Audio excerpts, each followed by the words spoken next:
number 5. Cavalier Binura Ariyaratne. The first law. The first law, Cavalier Binura Ariyaratne.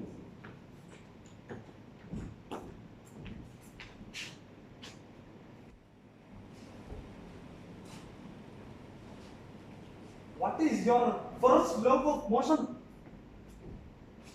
I beg your pardon, sir. What is your first law of motion?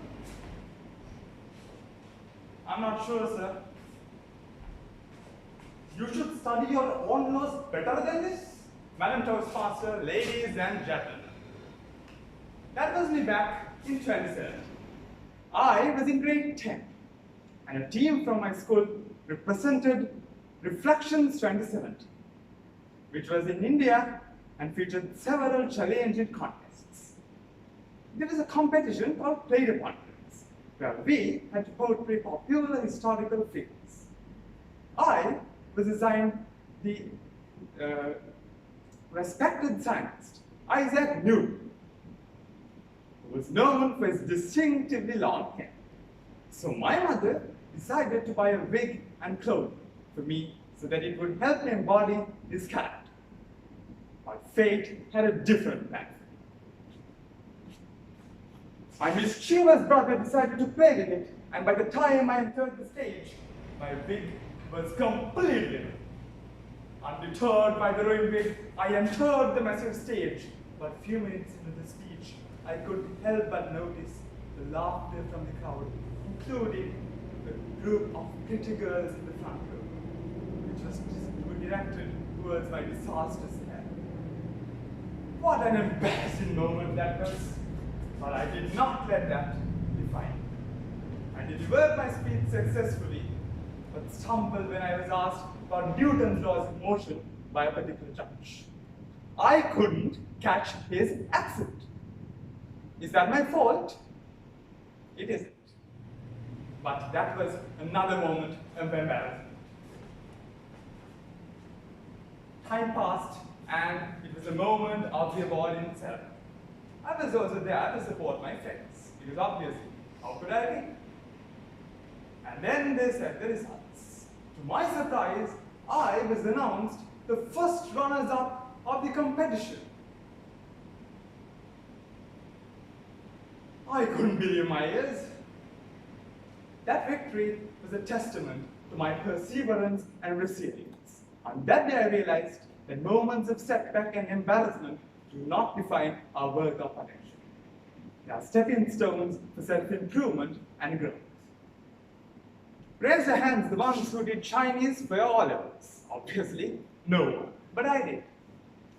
There was an introductory session by all our teachers, the respective subjects, and instead of my mom, who usually attended meetings, my dad decided to go on that day. And he, after the meeting, was very convinced that Chinese was the easiest basket subject of all. He also cited the potential benefits of doing Chinese for all levels. So I decided to give it a little try. As I delved into the subject, I quickly realized that Chinese was far from easy. There was no alphabet. Every word had its own character.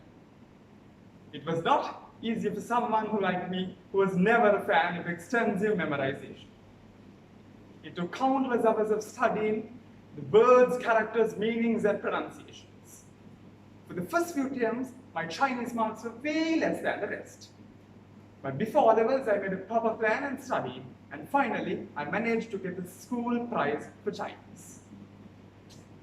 There was a pivotal moment in my academic journey where I had to take an important decision. That was when choosing subjects for higher studies. Mathematics was always my favorite subject, but becoming a doctor was always my dream. I loved the problem solving and logical nature of maths, but deep down I knew I wanted to become a doctor and make an impact on the society. That meant making a hard decision.